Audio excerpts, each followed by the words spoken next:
Les parents peuvent-ils exécuter leur enfant? Par Émile Berlerme en décembre 2025. La vérité est un bien public, donc un service public.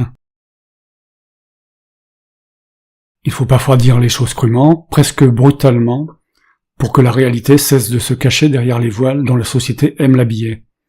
Alors allons-y, sans phare. Dans une démocratie, quand un être humain est exécuté au nom du peuple, ce peuple inclut toujours les parents du condamné. Cela signifie que, symboliquement, même si personne n'ose le dire, surtout pas l'État, surtout pas les juges, surtout pas les voisins, un père et une mère participent à la mise à mort de leur propre enfant, aussi bien la condamnation que l'exécution. Je précise pour que ce soit clair, l'exécution. Les parents exécutent leur enfant, fils ou fille. Il suffit d'oser regarder la scène sans cligner des yeux. La chambre d'exécution est propre, rangée, si propre qu'elle en devient obscène. La seringue est préparée, calibrée, stérile, comme si l'hygiène pouvait compenser la barbarie.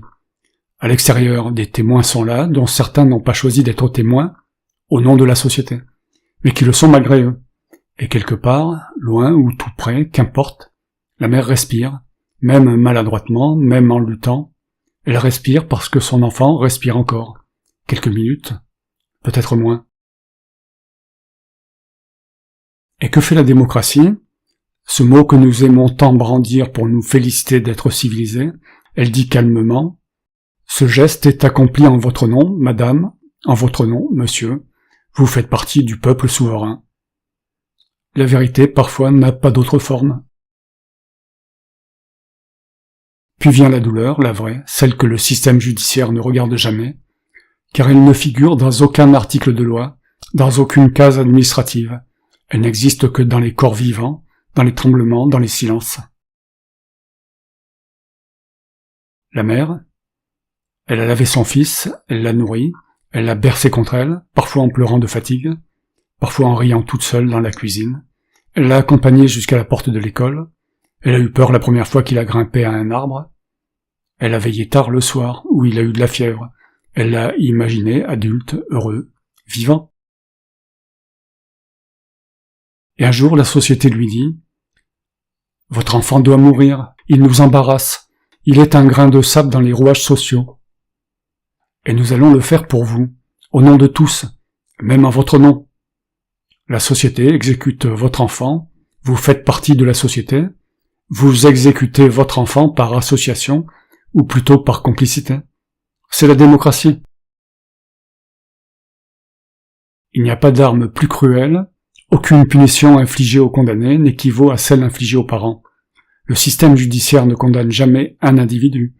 Il condamne toute une vie qui s'est construite autour de lui et commence par écraser ceux qui l'ont fabriquée. En condamnant une vie, la société et la justice se condamnent elles-mêmes, mais ne s'exécutent jamais. Le père, il se tait, il se tient derrière son propre esprit torturé, il cherche une phrase, une seule, qui pourrait encore avoir un sens, mais il n'en trouve aucune. Le silence est devenu sa langue maternelle. Il imagine la scène comme une caméra intérieure qui refuse de s'éteindre. Il se dit « Mon enfant va mourir, par nos mains collectives. Je suis l'auteur de ces jours et son bourreau. » Il n'ose même pas formuler la phrase à haute voix, parce qu'elle le détruit. Voilà la vérité que la justice évite soigneusement. Une exécution est toujours un matricide et un parricide inversé, un infanticide dans une société qui refuse de grandir, une société infantile. C'est l'enfant, celui qui a émergé de deux corps aimants ou maladroits, qui est renvoyé à la mort par la même société qui a autorisé, encouragé, célébré sa naissance et surtout désiré son existence pour sa propre pérennité. Il n'y a rien de plus intime, rien de plus obscène, rien de plus douloureux. Mais assez d'émotions. Revenons à la mécanique, au dispositif rationnel, à la structure froide, ce terrain où je me sens chez moi et où, paradoxalement, l'émotion prend encore plus de poids parce qu'elle se heurte au métal. Voici la réalité nue. La société fabrique et éduque ses enfants, puis les juge. Elle les contraint à exister, sans leur demander leur avis, elle les éduque, toujours sans leur demander leur avis, Elle les met devant le fait accompli de l'existence, souvent sordide, puis elle leur reproche leurs actes, comme si ces actes ne provenaient pas directement du monde social qui les a formés, du langage qu'on leur a transmis, des conditions qu'on leur a imposées. Dans une démocratie, punir, c'est toujours cela, un peuple qui punit sa propre malfaçon et son incohérence éducative. Les États, les juges, les jurys, ce ne sont que des organes exécutifs d'une entité plus vaste, le corps social. Et ce corps social, qu'est-ce donc? Un ensemble d'individus fabriqués par d'autres individus, un système d'êtres contraints d'exister, nul ne s'est fabriqué lui-même, mais qui s'autorise pourtant à punir ce qu'ils n'ont pas compris, ce qu'ils ont mal transmis, ce qu'ils ont mal accompagné. Tout s'emboîte, tout s'explique, et tout devient illégitime, et même illégal, puisque tout cela, elle l'interdit dans ses propres lois qu'elle prétend morales. On croit que la peine de mort est un cas extrême, une aberration réservée aux autres, aux pays qui n'auraient pas encore compris. Mais ce n'est qu'une version concentrée de ce que la punition est partout. Enfermer un individu, n'est-ce pas une mort en tranche, chaque année retirée? C'est une portion de vie qu'on exécute. On ne tue pas l'individu d'un seul coup. On met à mort, sans scrupule, chaque tranche de son existence. Couper un être humain de son monde, de son mouvement, de sa lumière, n'est-ce pas une autre forme d'exécution? Humilier, frapper, exiler, isoler, qu'est-ce que c'est sinon des variantes du même principe?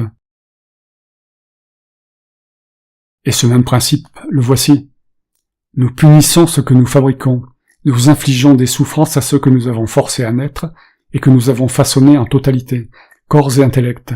Nous reprochons aux enfants d'être le produit de notre monde. La peine de mort en est le sommet obscène, la pointe visible de l'iceberg.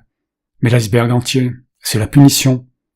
La justice sociale se voudrait un rempart rationnel contre la violence. Elle n'est que la violence institutionnalisée de créatures humaines qui refusent de reconnaître leur propre responsabilité dans ce qu'elles voient se dérouler sous leurs yeux, et que la société a produit elle-même. C'est là que le rationalisme que je défends intervient, non pas pour détruire, mais pour dévoiler, pour montrer la cohérence, là où personne n'ose la regarder, car elle dérange trop. Si la mort infligée au nom du peuple est insupportable, alors toute punition infligée au nom du peuple l'est aussi. Si l'émotion vous soulève l'estomac quand vous imaginez une mère impliquée dans l'exécution de son enfant, alors elle devrait aussi vous soulever l'estomac quand vous imaginez cette même mère associée à 20 ans de prison, à une cellule de béton, à l'effacement d'une vie. Car la logique est exactement la même. Il n'y a pas deux systèmes. L'un barbare, l'autre acceptable. Il n'y en a qu'un. Et il repose sur un mensonge simple. La société se croit innocente quand elle punit. Mais a-t-elle seulement le droit de punir? Elle ne l'est jamais. Au contraire, elle se punit toujours elle-même. Elle se mord, elle s'ampute, elle s'entaille, en punissant ses propres enfants. Elle n'a simplement pas encore eu le courage de l'admettre. Oui, vous avez bien lu, bien compris.